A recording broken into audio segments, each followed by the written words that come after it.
past week here in the Big Apple, it has been some week for splashy trades, blockbuster trades. We bring in sports reporter Justin Walters of PIX-11 to talk about it. Justin, good morning. How are you? All is well, man. It's an exciting time to be covering New York sports. Finally. No doubt about it. It is officially official. James Harden is a Brooklyn Net. Wanted to get your first reaction to the big trade. Wow. I'm surprised. I didn't think it was going to be able to go through because I initially thought once I found out that the Nets and the Sixers were the final two candidates and they were pushing strong. I didn't think first that it was going to happen actually yesterday as reports were coming out. But I thought that the piece of Ben Simmons in Philadelphia was going to be what set them over the edge. But as we're finding out now in, I guess, the aftermath, is that the Sixers were willing to trade Ben Simmons, step in the Nets, and everything just was catapult from there. But yeah, Jared Allen, I personally believe that I wanted to keep him as a building block piece because you have players like him, Spencer Dinwiddie, Joe Harris, as well as even Carrasco. They were integral parts for turning around the Nets organization, and you would hope that some of them can stay. Understood, you want to mortgage your future for an immediate instant gratification, and that's hopefully what they're going to get. It's now a championship or bust season. You need to get James Harden, Kyrie, and KD to the finals, and not just get there, but they got to be hosting that Larry O'Brien trophy. I totally agree, Justin. I think it might compromise what goes on in that locker room, but I'm pretty sure a lot of Nets fans are excited to see the possibility of what this new trio, this new big three could actually be. So I guess it begs the question. The big question will be, can this work? Do you think the trio of KD, Kyrie, and Harden works, especially since right now Kyrie is a big question mark? A huge question mark.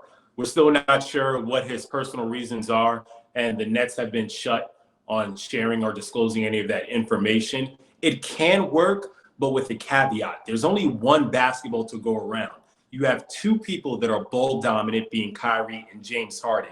KD can play off the ball. He's a solid defender. But now that I'm bringing up defense, who is going to D interior inside besides DeAndre Jordan? Who you have lining up against Giannis? Who's going to D Anthony Davis? I think that is a serious and legitimate question. Steve Nash has mentioned several times that the defense is behind and he wants to make sure that they're picking it up. But the chemistry, there's just going to be a lot of uncertain things. Sure, we're all excited to see it, but I want to see how it comes together. But yeah, it happened. And I think Kyrie is still a huge question mark because we're just hearing so many rumor mills from retirement on how long he's going to sit out. I'm not going to give any of it, I guess, legs. But yeah, we want to take our time in how we're going to analyze this team moving forward. Looking back, it's possible that the feeling could be that, Kyrie has the ability to really mess up any locker room. As great a player as he is, and there's no doubt that he is a great player, he brings some other baggage to the table oftentimes for whatever reason.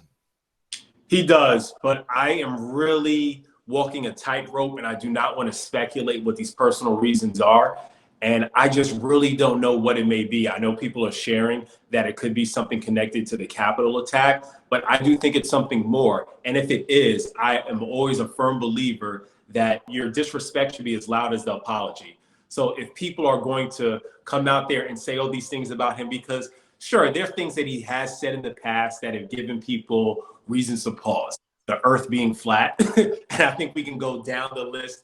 The recent shade and stab at LeBron James if he's finally playing with a player who he feels comfortable with taking the last shot. Yeah, okay, we understand. Kyrie's going to come with some baggage, but what star player doesn't come with some baggage, especially in the NBA, where it's just all about me and people worrying about their brand. So I think it's worth it personally for Kyrie. I know some Nets fans were hoping that he was a part of the deal. I don't think Harden and Kevin Durant alone would be able to make the finals and win a championship. That's just my personal belief. I do think Kyrie is needed. This is the new big three. It's always been a league driven by superstars, and they're all in right now. Definitely going to give Kyrie the benefit of the doubt. I'm assuming that you're probably going to give Harden also the benefit of the doubt because he kind of did the same thing in Houston. I mean, that was a good team the last several years. Even this year, they bring in John Wall, and clearly he wanted out and basically forced this trade. And he made it clear that it was going to be either the Nets or the Sixers. He wanted to play for a championship. He felt that they gave him a better chance to play for a championship. So do you give Harden the benefit of the doubt here? No, I don't. honestly. The entire culture and how Houston has molded their organization around Harden. They have asked him to do a lot, but they have also given him a lot of support. Chris Paul, it didn't work out. Honestly, if Chris Paul was healthy and he was able to play in that game 7 and game 6, I think it was a hamstring injury at the time, we may be talking about a different situation, but that's not the case. Then you bring in Russell Westbrook. That didn't work out. You tried the small ball. And then now they tried again to bring in John Wall and maybe Boogie Cousins. And Harden, I don't know if he gave maximum effort. The entire culture, we've spoken about that. And I know there have been reports that Russell just wasn't a fan of how some things went down because, you know, Russell is holding people accountable. He's going to be the first one to show up and the last one to leave the building. And I know that there was some speculation, I guess, that based off of what took place in Houston, he just wasn't with it. So he said, all right, I need to go to another team. And then who comes in a couple of minutes after? James Harden. Yeah, I need to go to another team as well. So I really don't. And if we're really going to be on the accountability meter, you have to look at how James Harden has been small in the big moments. His stats don't lie. They speak for themselves. Even if you're going all the way back to OKC, where he didn't want to be the third person on a totem pole, but he was, and he shriveled in that finals against the Miami Heat. It's that flat out. These days, I get to see on these virtual press conferences, and this week, of course, we were logging in to take a look at what the Mets did. I wanted to talk a little bit about their mega deal. And in baseball, of course, that's the big news. The Mets snagged Francisco Lindor, Carlos Carrasco. Your first impressions about that deal? I think it's a solid move. It's huge. It's something tangible. There was a lot of excitement for the Mets because of Steve Cohen, and he's delivered. He's very personable, as we've seen on Twitter. But Lindor, as a shortstop, it completes the infield. Now you can move around some pieces and use Jeff McNeil as a utility player, and then obviously Pete Alonso on first base, and then Carrasco. It really completes the rotation. It's perfect. You really have no complaints about it. The big thing you have to be concerned about, though, is that it could be a one-year deal. You would hope that Lindor would have an extension. Maybe they're able to complete it mid-season after this season. But if we're going to parallel it to Mookie Betts, you'd hope it's done before the year, and then a championship would follow. So we're still unsure on how to rate this deal. But initially, I think that there's an overwhelming amount of excitement. You finally have an owner who's willing to spend as if the Mets are playing in the #1 media market. He is the richest owner in the MLB. So, yeah, nothing but positive reviews. Interesting times, too, because I think most of our Yankee fans here in the Bronx would say that's a trade that normally the Yankees would make. That was something I said on the show this past week. But the Mets now kind of, getting all of the headlines and the back pages with these kind of deals. And the Nets, too, kind of stealing the thunder from the Knicks.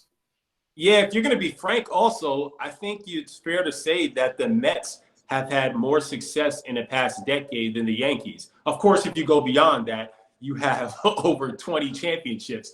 But if we're talking about most recent benchmark, the Mets have done better than the Yankees. They've reached the World Series, and obviously they've been to the playoffs the year after. The Yankees haven't been able to get there. They've been to a few ALCSs. We've been close, though. We've been close. Yeah, they came close, but we know that the bar is set higher for the Yankees, right? Absolutely. It is said you would expect this type of trade for them. And I know a lot of Yankee fans are extremely frustrated with what's taking place with DJ LeMahieu. So as long as DJ signs, I think all will be fine. And then maybe you can add another piece because we're not sure what the rotation is going to look like right now. Sebi coming off another major injury. But, yeah, I think there is a reason to pause right now. But I still think that we shouldn't all jump on the bandwagon and say the Mets are no longer the little brother. I think sports fans here in New York have all the drama in the world because this has kind of become the capital of trades, whether it's the NBA or Major League Baseball. Appreciate you taking some time this morning to chat with us about it. Absolutely, man. It's always a joy. And hopefully, as I mentioned, some championships will follow. We need to get a parade. That sounds good. Definitely sounds good. Worth the drama if we can get some parades here in the Big Apple. Thanks for taking some time with us this morning. Absolutely, Bobby.